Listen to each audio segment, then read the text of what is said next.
In a culture that tells us to hurry, perform, and keep striving, this is your invitation to slow down. Welcome to the Gentle and Lowly Co podcast with Addie. I'm your host, and here we have honest conversations about purpose, rest, relationships, and pursuing Jesus in the middle of real life. I'm so glad you're here, friend. Hey friends, welcome back to the Gentle and Lowly Co podcast. I'm your host, Addie, and I am so thrilled to be here with you, friends, because today we're going to be talking about learning to rest well. We'll talk about Sabbath and just some of the things that God has put on my heart and how I am looking forward to Sabbath. I'm recording this right before I go on my summer Sabbath. And so if that sounds fun and interesting to you, but also just you're curious about Sabbath, I think you are going to love today's conversation, and we're going to dive into that a little bit later in our main topic. But right now, we are going to kick it off with music of the week. So for our music of the week this week, oh my goodness, friends, you guys know how much I love concerts and going to concerts, experiencing them with friends or family. And this past weekend, it was such a joy getting to see Ben Rector live at the Indianapolis Symphony. My mom and I went, and it was just such a delight. I have been just such a longtime fan probably of his music since college, and seeing his show at different venues, it just is so interesting to see how the venue shapes the music. And of course, the symphony is going to shape it differently. And I'm so used to the classic tried and true Ben Rector shows where it's upbeat and it might be a lot more energy. And the symphony was so beautiful and just kind of holistic in the sense where I feel like Ben really invited us into this conversation that music brings, where you know all the different parts of how a song is composed. And okay, just let me tell you this part. One of my favorite parts about the concert was this, where Ben Rector, he took maybe 5 minutes, maybe 10 minutes, I don't know, just a little section of the show, and he had each part of the orchestra play. It was such a beautiful experience because you first heard the flute, and then you heard the French horn, and then you heard the drums and the cymbals, and then the strings, and hearing each one of those sections individually and then collectively, I thought that was just mesmerizing and just so cool, because hopefully I'm not a musician by any means, but because I love music so much, I mean, we have this segment on the podcast for a reason, my heart is then will be able to know oh, that's what that sounds like in a record or on a song, and how this whole record is a beautiful melody or tells this whole story, and it's very collective and holistic. And it just was such a sweet evening, especially spending it with my mom. She doesn't know exactly who he is or a lot of his music, and now I think it's safe to say she's a fan. And it was really just a beautiful evening because you just got to sit in the songs and sit in the music. And also John McLaughlin, who he was with, oh my goodness, he's such a talented musician. Piano, oh my goodness, the songs that he played, I love it so much. And he's a native Hoosier, so that just was really special too. So shout out to John as well. And I'm just so grateful that they came to Indy, and it made me love my city just that much more and just made it more special in that way. You just gotta see almost a different side or almost a different flavor of the classic Ben Rector songs that I know. And I'm trying to think of the ones that he really sang. I mean, of course, there's Old Friends. That's such a good one. Oh, and then Magic or Extraordinary Magic. And hearing some of the artists, just their process and their reflective feedback of how did the song come to be and what's more of the story behind it that you don't really share, but these are deeply meaningful and personal. And it's how do you encapsulate sometimes your life into a song or season of your life, and how you're trying to understand and make sense of your life. And I think that's why I love music, because it can pick you up and pinpoint you back to a very specific time in your life when you're I didn't even know, but I just feel teleported there. Or you listen to songs at that season of your life and you're that's it. Or it's honestly maybe something for the future, and you are hoping and trusting in God, or you just really resonate with an artist, and it's just a beautiful moment. And so I will always love music, and concerts are just the best thing. And just getting to talk to our neighbors, and they didn't know who he was either at first, and then they were this is so good, or after every song they're saying that was good, that was even better. And that probably was one of my favorite things too, because I'm like, love all these songs and I know all of them, but then to see other people be transformed or impacted by this art of music, that was just really cool. And it just is so much more meaningful when you get to experience something like that together and with people. And you could really tell that mostly everyone who was there, they were just like all in. And there's not a ton of experiences, I think, nowadays where you can be fully immersed in the one singular thing that you're doing. In this concert, there were a couple moments like that for me where I was like, this is just beautiful. And I'm not thinking about anything else. I'm just focused on the music, on the strings, on the drums, on the piano, whatever it is. And you're just kind of in awe. And so that was music of the week. And I don't think I'm going to be able to top that for a while, but that's safe to say because it's Ben Rector and he's one of my favorites. So maybe next time I'll see him pretty sooner than a couple years, but absolutely so much fun. If you were in that show in Indy, hey, let me know. Send me an email or DM me on Instagram at addie.ot. And man, we can chat all about music things and all the things, but especially over at the podcast Instagram too. That's music of the week. And for theme of the week, this week is so interesting because as I'm making all these preparations, I might talk about this a little bit in our main topic, but making preparations for Sabbath, and my day-to-day is the same, but it's also shifting a ton, really drastically. And I just noticed like almost this sense of urgency that happens when you are preparing for something. And sometimes we can just not have that same mentality or that urgency where we just get a little comfortable in life and we just forget that this life has a purpose and that we are called to live on mission. And so when you have this really dialed in specific date on the calendar or specific test or exam, whatever it is, then you can get so laser focused, and that's a really good thing. But sometimes I don't think we take our faith that way. And I know I'm speaking to myself as well, because we can be so consumed with our to-do list, our task list, getting everything done before we leave or in preparation for that big thing, or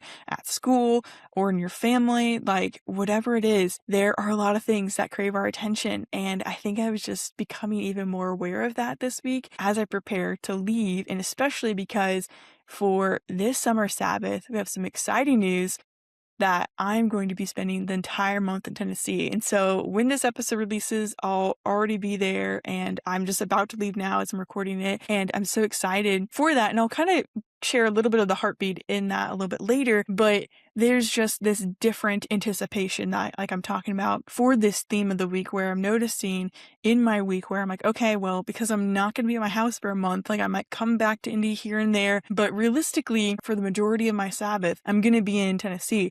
And so because of that, I'm thinking through, okay, I had to get my house in order. I had to make sure I have enough dog food to bring on the road with me with Kodak, like things like all the logistics and what am I going to pack? What am I going to wear? Is my car okay? Is it clean? Do I need to clean it out? And there are all these things that you have to take into consideration to be able to rest well. And so what is that anticipation that God might be inviting you into in your week, even as the summer months and maybe a summer trip? Like, how can we invite those moments into our weeks where it's not just like a one-time or two-time thing in the middle of the year where we're like, okay, it's time, like we gotta go, we gotta take it seriously. How can we just continue to cultivate our hearts where we are expectant and anticipating what God is inviting us into every single day? Hey friends, we're pausing this conversation real quickly to let you know that the Gentle and Lowly Co podcast is an extension of Gentle and Lowly Co, where our heart is to help you live a life that points to Jesus through thoughtfully designed pieces for your everyday life. And each week for this year of 2026, we are featuring a Tea of the Week, which is a limited edition design created to encourage conversations about the gospel and to help you carry the gentle love of Jesus wherever you go. So whether you're heading to church, grabbing coffee with a friend, maybe running errands, or simply living an ordinary life, we hope that these pieces will point you and others back to Jesus and back to what matters most. You can shop this week's featured Tea of the Week now at shop.gentleandlowly.co before it's gone. For our main topic, we're going to be talking about learning to rest well. And I really wanted to have this conversation with you guys, just like one-on-one with you as just myself. And usually I like to bring on a guest and get their expert opinion. And I think we'll still do that in the future, where we have some really intentional conversations about Sabbath, about learning to rest well, and seeking wisdom from people in different generations and different life stages as us, but also who are the people that we're learning around who are similar to us.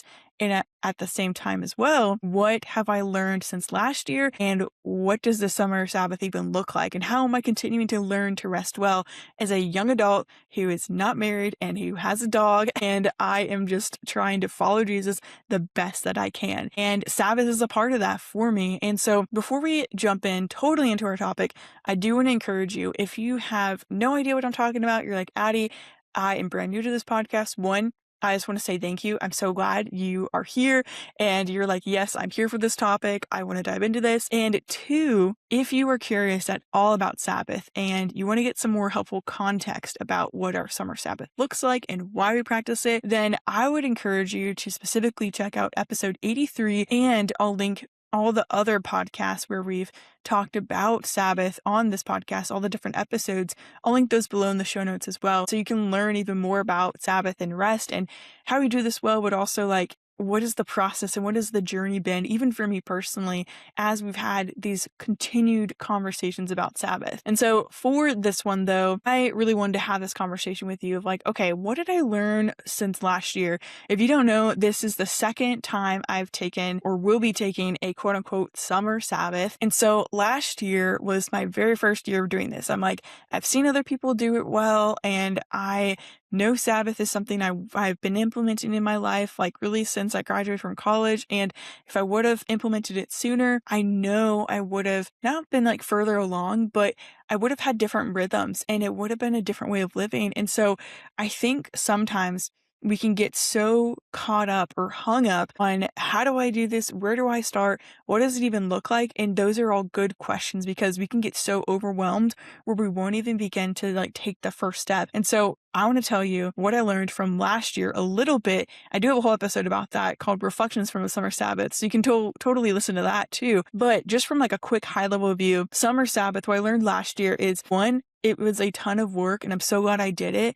But sometimes we think if I didn't do it exactly the way that I set out to do it, that I failed. And so trying to start earlier this year was really helpful to me. I still haven't done everything perfectly, but I do think moving my physical location is like, I've already seen it shift my heart and be more prayerful for this time, and setting it aside on my calendar where I'm like, okay, these dates are totally blocked out on my calendar and I'm going to be in a different state for most of it. And it is such a different rhythm and I'm excited and I'm dreaming with God and just being more intentional with this time where, yes, Sabbath is about doing less, not quote unquote more, but also there is this gift invitation of what sounds fun to me. Like, what are some of the hobbies I missed? And I love the mountains. And so that truly sounds fun and restful and restorative. And I miss a lot of the friends who are down there and I want to catch up with them. And I want to have this different type of availability because I can work remotely during my day job right now. And that is such a gift that my full-time work, I'm still able to do something like this due to the remote nature of it. And so those are a couple of like those high level things. And I'm like, hey, let me just say this right up front. And I also want to encourage you of like, let me just like lay this all out of what summer Sabbath is and why the heartbeat behind it.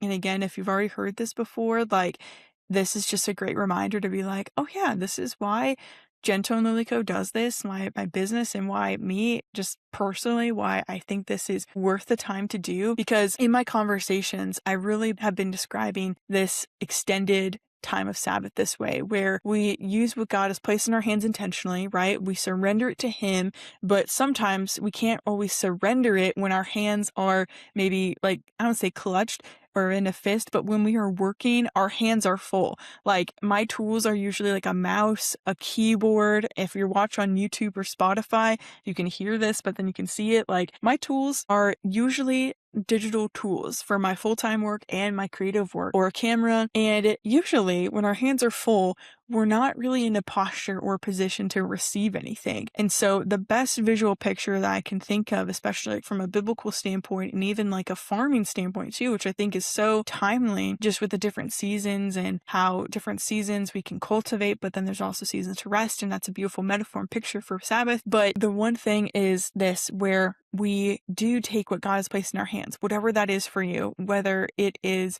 like being a dentist or an assistant or a veterinarian or working at Chick-fil-A, like whatever God's put in your hands is to do it with excellence, to serve him with everything, right? Whatever you do it all for the glory of God.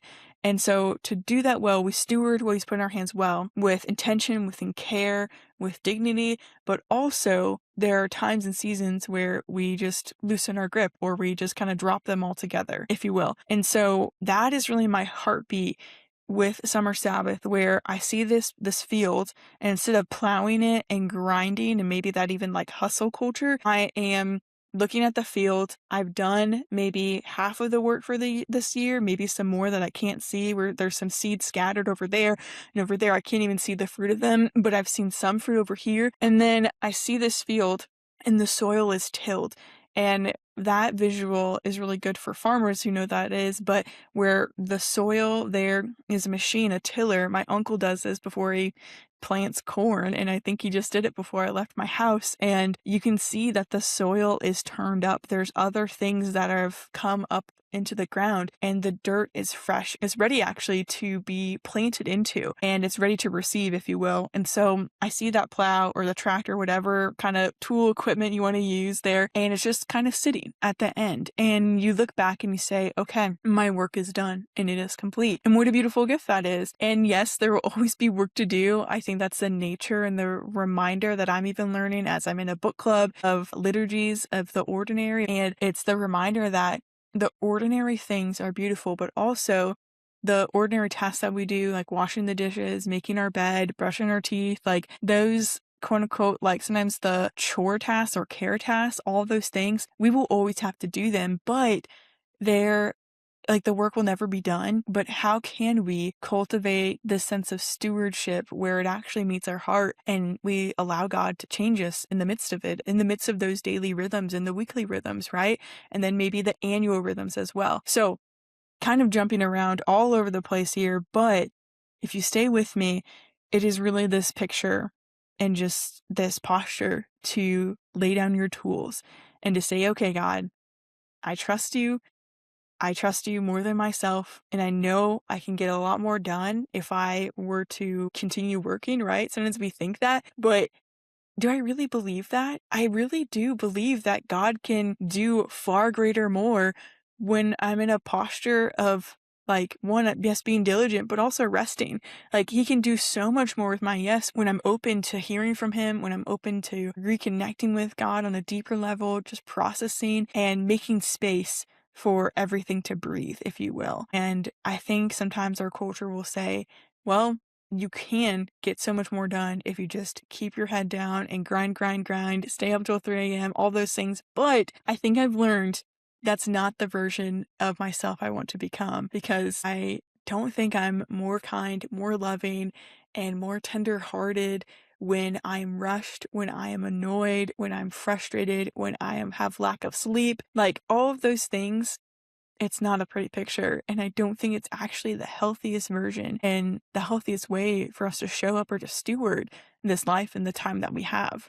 So again, all that being said, this is an invitation for us to rest, and resting is not just doing nothing. And I do want to remind us that, and even myself, that rest, sometimes it can feel like a reward, and sometimes it is a reward after you have done a lot of work. But at the same time, there are these daily moments of Sabbath, whether it is watching a sunrise in the morning or a sunset in the evening, or taking my dog on a walk, or just catching up with my friends or family over the day and just hearing some God stories, or I don't know, having the fireplace on when I visit my family and maybe having a fire in my backyard or maybe in the mountains. Like, what are the things that sound really rejuvenating, but also they have a low barrier to entry where you can practice this type of rest after you get done with your workday?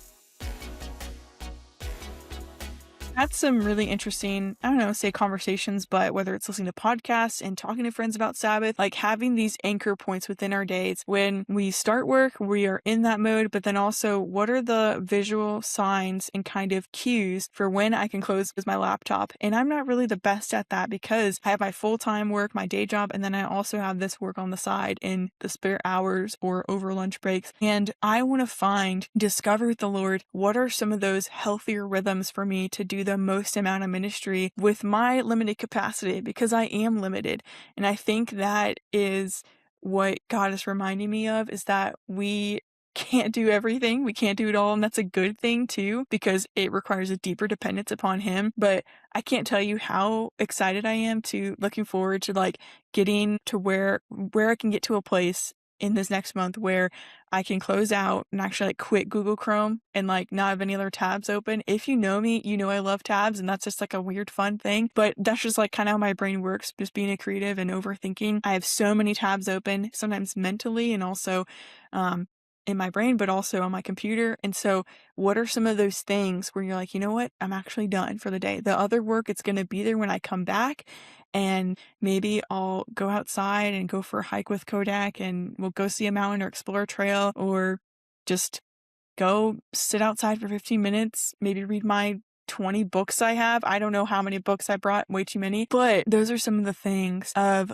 not just learning to slow down, but how do we give the single task we're doing our full attention, whether that's sitting across the table from someone, or just being present with my dog or with family, or being fully engaged with whatever God has placed in front of me and using my time to the best of my ability. And so I want to encourage you, as I am talking and kind of sharing these examples, what is coming to your mind? What does that look like for you? It's going to look different for all of us in all these different seasons. I think that's the beauty of Sabbath, and the gift of it is that it gets to look different, and something that may sound fun to someone else isn't fun to someone else. Like, I love mowing the yard.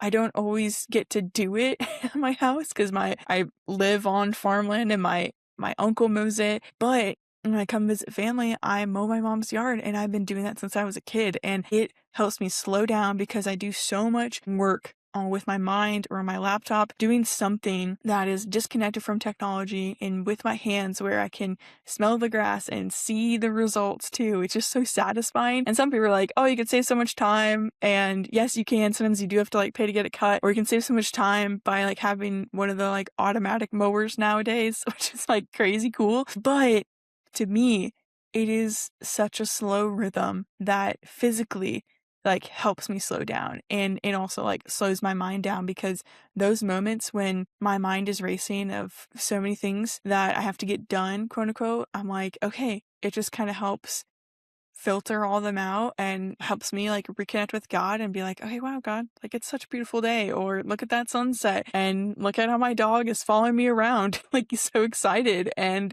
we're just having a good time, and how the light hits this one tree this way. As a photographer, I'm like, there are just so many beautiful moments like that. And so I want to ask you, what does that look like for you? And what are some of those rhythms, maybe in the morning, maybe in the evening, where just even redefining your quiet time. I mean, that's something that I'm looking forward to. I brought a couple different like devotionals to choose from. I think I'm going to do one of the Enneagram ones where I just get to really process and think about, okay, like, how can I show up better for the people that God has placed in my life? And how can I serve more fully in a way that is genuine and effective? And that is what I want for you as well, friend, whatever it looks like for you. And so whether you are home for the summer from school, or you're starting a new job, or you're traveling overseas, maybe for a mission trip or for extended amount of time, or you find yourself just in your day-to-day job and you don't have a summer break. Like, I don't have a summer break. My season slows down and I'm able to have this time where I can be flexible. And I think that is something that is such a gift that I do want to kind of encourage. If you are in a season like me where you are single and you're still hopeful for the future, we've talked about kind of singleness and dating and marriage on a couple podcast episodes, and I can link those in the description as well. But to me, yes, while a future season and a future version of Addie would be so excited to have a different kind of life, at the same time, I think God is asking me, what does this season make possible? Because I have so much freedom, and because I get to work remotely, what does it make possible? What do I want to do that sounds fun? What do I get the most joy out of? Like, how has God created you and wired you? Like, where do you light up? Maybe it's throwing pottery on a wheel, or maybe it's like building Legos or playing video games. I don't know, like whatever it is, there's something that God knows it brings you joy. And I think the reminder there too is you're not striving. You just get to rest and delight. And so much, if you are any type of an achiever, we think that we have to perform for God's love. And I think the reminder is this, friend. The moment we wake up, God is pleased with us. He delights in us. We are his beloved if we are in Christ. And still, at the end of the day, when we lay our head down to sleep, it's the same. Yes, we might have done things for God. We might have served well. We showed up well with integrity and honesty and diligently. All those are good things. But also, we don't have to earn God's love. He is delighted in us simply for being who he's called us to be. And it's because of Jesus. It's because of God's Son, Jesus Christ, who came to earth willingly to restore the relationship between man and God. Jesus laid down his life for you and I. And I don't want to just forget that every day. And he rose again to give us new life. And he has a helper, the Holy Spirit, that connects us to him. And because of Jesus, we get the Holy Spirit to talk to him every day. And we also are covered by the blood of Jesus. And God delights in us. There is no sin found in myself or you, because God sees us through his Son, Jesus Christ.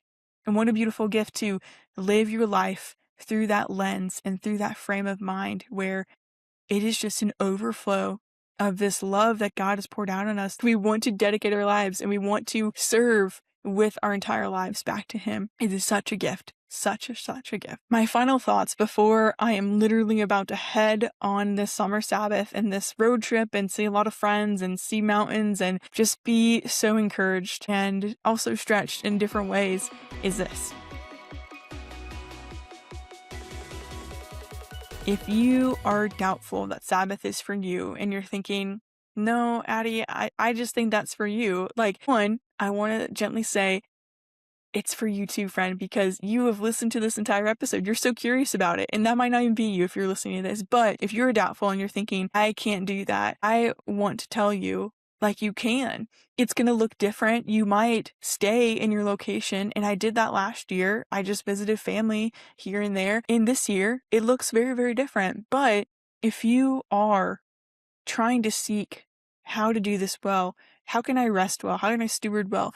I would invite you to do this. Like, mark a day on your calendar where you're like, okay, I'm going to do this and I'm going to start, or just try it for a whole week and be like, I'm going to be really intentional about my time this week and just limit my screen time or not be on social media and just be present and get outside and do the things you love. Maybe running's one of those things. I have a couple friends who love running and it brings them great joy. And so I'd encourage you to dream with God, whatever that looks like for you, where yes, you are still showing up to work, you're doing those things, like that's going to be what my rhythm is, but maybe you get up a couple hours earlier to have a slow morning with God and just breathe in the day that he has made.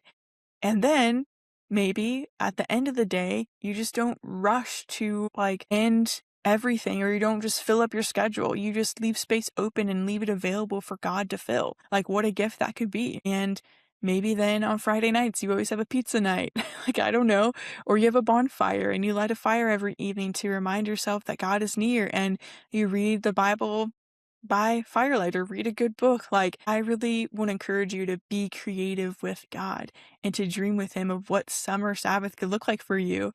And I'll just tell you what it's going to look like for me right now, because I'll be in the middle of it, in the thick of it, and then I'll come back at the end of June. And this is what it's going to look like for me this year, where I am being intentional with shifting my location. Because one, when I am out in nature, I feel so loved by God and I feel so seen and just reconnected to my creator, because I get to look at his creation. And so Tennessee has always been a soft spot in my heart, going to the Smoky Mountains on vacation and visiting friends in Knoxville or Nashville. And it's just a joy to see mountains, especially from Indiana. It's just such a gift. I can't explain it. I've always loved them from my childhood.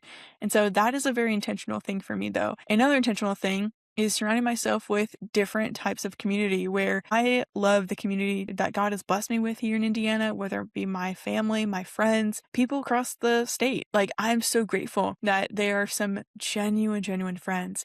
And also, there's some creative friends that I'm just looking forward to reconnecting with. And the joy of working remotely is that I can go to a coffee shop and do some work sessions with friends and get to stay with them and hang out and hear what God's up to. And I just want to be curious about what God is doing in other places and how I can hopefully pour into them, but also get poured back into creatively as well, because we need one another. And if you don't know that, then I would totally encourage you to go and check out my book, Fellowship Over Followers. It is all about discovering authentic community in this crazy world that we live in, and how comparison can try and drag us down. And there is true community out there for you as well. So that's kind of the second thing. And then third thing is, I have some like strict kind of boundaries, I guess, around social media and technology that I'm kind of implementing this year. I did it last year as well, but really trying to be intentional about this, where I'll be online for work. A lot of my work has social media, my day job wrapped in it to it, but I'm really putting some stricter time kind of locked boundaries on it. So whether it's 8 a.m. to 5 p.m., that's kind of like my boundary zone, where I'm only going to be on my laptop working and only accessing like social media accounts through my laptop, only on the desktop mode. And if I do have to get on my phone to look at some kind of reel or repost a story, something like that, then I'm only going to be logged into that account. So that's what it looks like for me in that sense. And also just like keeping my phone in a place where it just kind of gets to hang out and chill, and reading more books. Like I mentioned earlier, I brought a lot more books with me this time. And so I'm excited to not, I guess, always just fill the background with noise, and to just be present. So if I want to sit at a cafe and just drink an entire thing of coffee and do nothing else, I get to. Like, when was the last time I did that? I don't know. And I would ask you, when is the last time you did something with your full attention? So whatever it looks like, let's be intentional about our summer Sabbath and learning to rest well, whether it's a daily Sabbath, a monthly Sabbath, a weekly Sabbath, whatever it is. In the midst of a busy season, I think there is this invitation to surrender our tools, if you will, whatever God's put in our hands, and to let the ground rest. I love Chris Brenzema. That's a great song. I'll probably link in the music of the week as well then, because it is such a timely song, and I'll probably be listening to it on repeat this entire summer Sabbath. It's so good because there are so many metaphors in there about letting the ground rest and truly trusting God that it is a good thing to rest and to lay everything down before Him, where we are in a posture to receive. And so, friends, I am going to be praying for you. And if you didn't know that I have a newsletter called the Gentle Recap, then I'd also encourage you to sign up for that. If you go to gentleandlowly.co/the-gentle-recap, you can go find our email list, the email newsletter there, where I share every Friday, just helping you find a peaceful pause for your week. And I'll be sharing a few more things over there.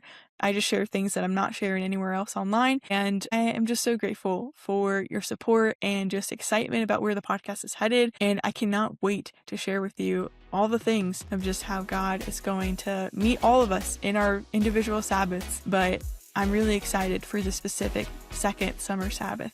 And so, friends, I'll see you back online in a couple of weeks. Until then, continue to carry the gentle love of Jesus wherever you go.